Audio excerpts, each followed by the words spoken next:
Oh, I'm recording. What?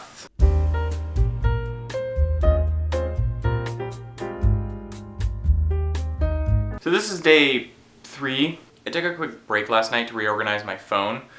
Not in any important way or anything, I just made all my apps into a rainbow. You can't see that, can you?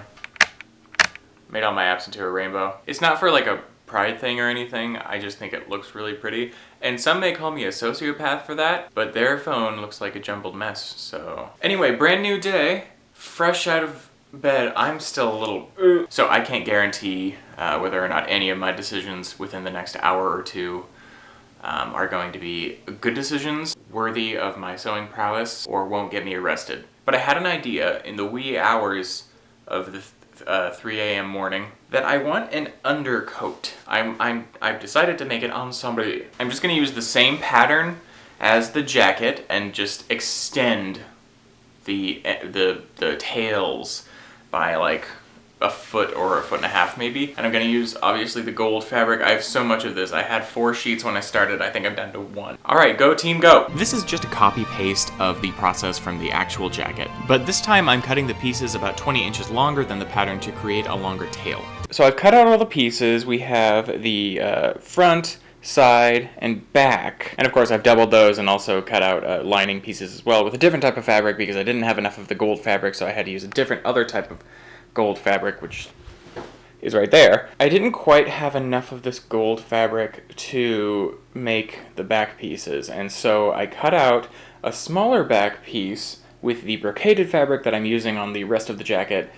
And I think what I'm gonna do is make kind of a bushy tail with whatever of the gold fabric I have left coming off the back. For this piece, I decided to change up my process a little. We're going to sew the bodice piece and the lining piece together, flip it inside out, and then take all of those pieces and sew them together to make the jacket. It looks a little sloppier, but it's much quicker, and this will be under the jacket, so I don't think it should be that much of a problem. So I've decided to add a little extra thing, flair. St. Clair. So I've cut out one of the brocade pieces, and I am going to sew that to, that's not the right one. And I just cut it out at an angle, and I'm going to sew it onto the front piece like so. A little more flair for the undercoat. So what I'm going to do is flip it upside down like this, and then pin it, sew it, and then flip it up, and then just sew the lining onto it like so.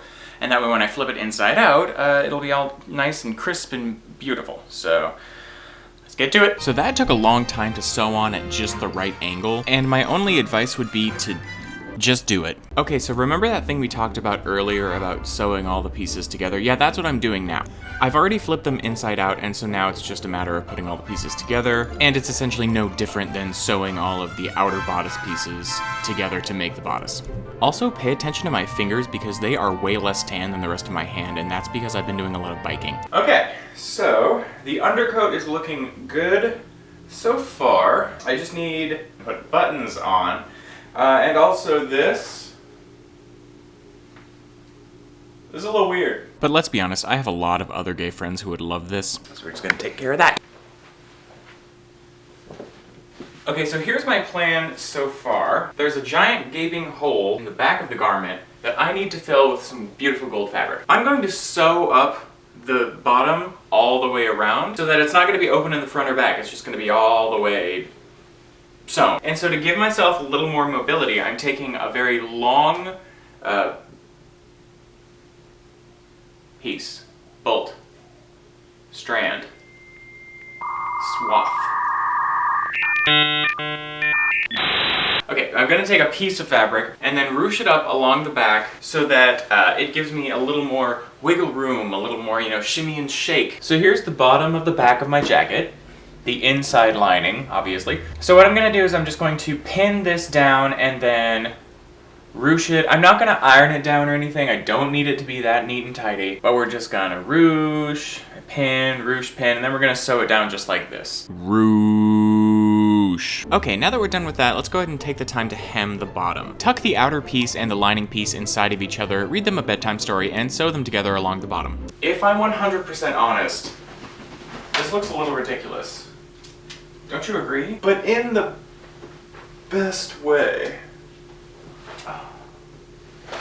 Next step, I want it to be a little tighter, form-fitting. So I flipped it inside out. It's on my body. So I flipped it inside out, and I'm going to pin the lining and the outer piece together, just so I can, you know, make sure that when I sew them... Yes, this is the international hand symbol for sewing. They're not flopping around and getting all bunchy and whatnot. And then I'm just going to pinch on my body.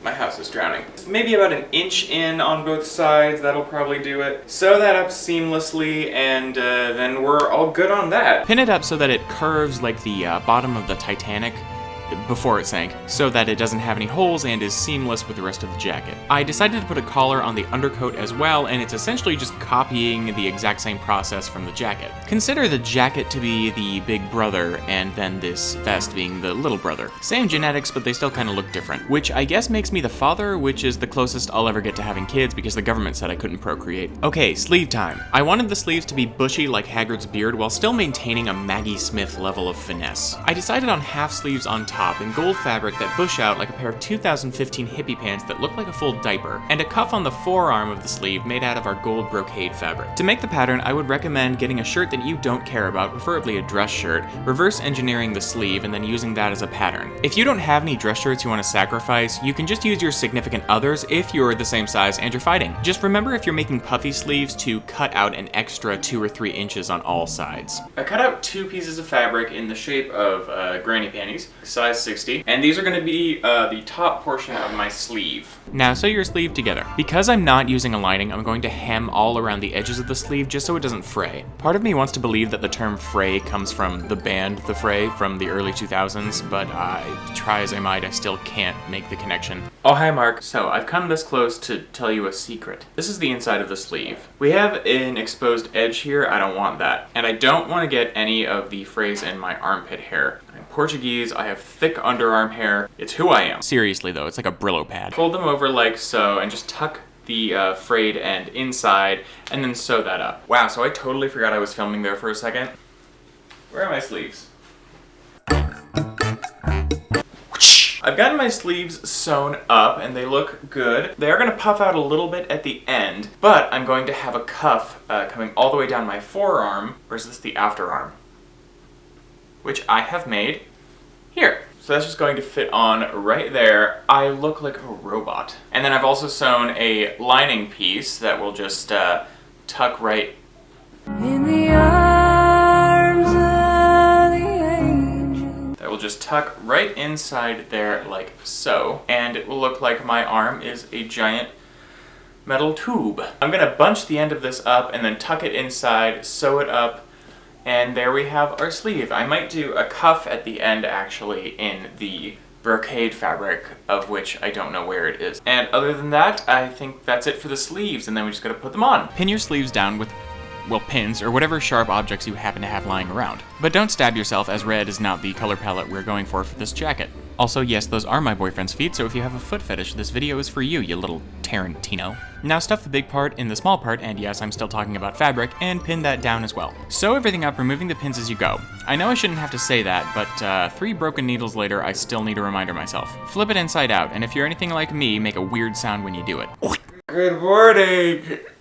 Next on the list of things that I don't gotta do, but I am doing, I am making a cuff for the sleeve. So I've cut out 2 strips of fabric, roughly a universal remote size and length. This is going to be the lining and this is going to be the outer cuff. And actually, lucky for you, I've already done one of the arms, which is why we have 2 arms. This is what it's going to look like at the very end. My voice seems so deep in the morning. Get you a man who's a bass in the morning and a tenor in the evening. Old Man River. Pin everything on inside out and upside down. That's right, inside out and upside down, which if your life is topsy-turvy in these troubling times, as mine is, it should not be very difficult. Now sew it, glue it, or hell, even staple it, whatever you see fit. Just watch out for the little staple prongs. I'm putting on sleeves now. That's like very nearly the final part of all of this. Anyway, to put on the sleeves, I have my jacket and I'm just going to flip it inside out. Take your sleeve line up the top of the sleeve to the top of the shoulder, which is right there in that little crease. Boom, and then just pin it down all along the sides. I go typically from one side to the other, just in case the sleeve is a little too big and I can crinkle at the very bottom. I'm trying to come up with something to say other than pin it down and sew it up, so instead I'm going to tell you about a special talent that I have. I can play 2 recorders in harmony at one time through my nostrils, and it is listed in the strengths section on my resume, which is probably why I never get traction on my applications. But frankly, I don't want to work somewhere where talent is not respected. You know, it just wouldn't be a Jodie video without a thrift store trip. Okay, how 80s do I want to get here? You won't believe what I found at the thrift store. I made this dress 2 years ago, and I do not remember what I did with it, but I most assuredly did not donate it to this thrift store. How it got here is a mystery, but honestly, I could never quite figure out how to style it, so the powers that be are just reminding me of my failure. And it was sold for $7.99, so now I know how much I'm worth. She sells seashells down by the Garden of Versailles. Okay, now back to the dress. I mean, jacket. Sorry, I'm not used to making clothes in accordance with my gender, which honestly is a statement high school football Jodie would find very confusing. The jacket is done. But, so I ordered clasps to clasp the jacket down in the front. I have about 30 of them coming, which hopefully should be enough. But until then, I'm kind of just here. Boredom did not last very long. So I bought this shirt at a thrift store the other day, and this is going to be my undershirt. It's not called a chemise. It's like an undergarment for women, and this is a shirt for a man. So, a mémise. So what I'm gonna do with this, I'm gonna adjust it a little bit. I'm gonna take off this pocket here, because people didn't have pockets in fantasy worlds. I'm going to take off all the buttons and sew this up. So it's just a pullover, and then I'm gonna add a string on top. I'm gonna take off the collar, and that's the plan for this. It should be mentioned that although there is currently no video evidence of my nasal woodwind talents, I'm not lying. I can do it. I would do it now, but I don't have any recorders. Oh, but back to the video. Pin the collar down and sew it up. Okay, now I'm going to excommunicate the pocket from the shirt, and to do that, I just tell it that it can't get into heaven. Remove the pocket, sew up the front, and you got a done shirt. For the pants, I flipped them inside out, pinned the sides until they had a good fit, and oh my god, look at those butt flaps. Now sew up the sides where you pinned, and if anyone is wondering, yes, I am sewing in my underwear. I opted to make a lace up front of the pants, so I'm putting in grommets with a tool called a grommet maker that makes grommet holes in order to put in grommets. I've gotten the under part of the outfit pretty much done. I just finished the top, almost. I sewed the front so that it's just completely closed and I just pull it over my head. I took off the collar so that it matches the coat a little bit. I adjusted the pants. These were size 36 and now they're not that. I added grommets, which I have not tied yet, so it's just a little open, so don't look in there. Honestly, all this beige kind of makes me look like a leader of a cult, which I'm not totally against. I think the most offensive part of this outfit is that this shirt is actually a double XL, and it fits me fairly well. I typically wear a medium, so I don't know what happened. Oh, actually, no, there's a way to, I know how to solve this. Fixed. Oh, another thing I need to mention, I was gonna make cuffs. I was hoping I'd have a little left over from trimming the pants, but I was very optimistic. Here's the thing, I know no one's gonna see it. No one's gonna see the grommets either, but for some reason, accuracy was important to me for a made-up outfit from what I'm considering a fantasy universe. Oh, I also bought boots. I thought they looked kind of fantasy-ish. It said they were size 12. I'm pretty sure they're women's because, number one, they're hurting. Number two, they're a very odd fit. Like, they do not fit around my whole calf. So it just looks like a very wide ankle. But I think for the purposes of this costume, they will do. So I officially only have one more of these things to do, to put on. But I can't find it. I've lost the hooky part of the bulbousy. I've lost that part. I could just get another one from this giant bag that I have. But I have this weird thing about personification of inanimate objects. But I feel like because these little clasps came in pairs, they have already developed a relationship with each other, and I would hate to break them up. Oh, you think you can hide from me so easily? I hand-stitched the Why do I have such a hard time saying clasps? I hand-stitched those golden things onto the jacket about 3 inches apart. I could have used a sewing machine for this, but I wanted to prove to you all that I could have survived on the wagon train to Oregon.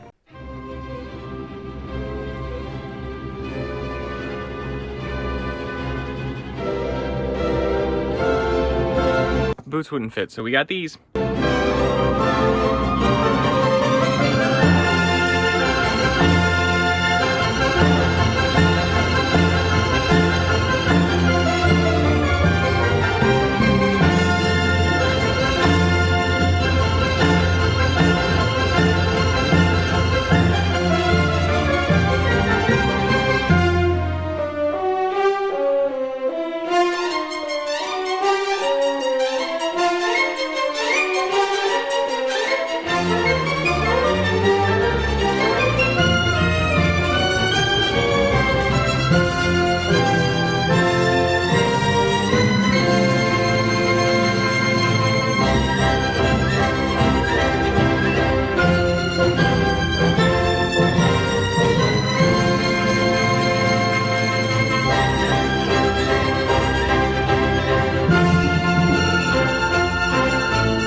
Bye.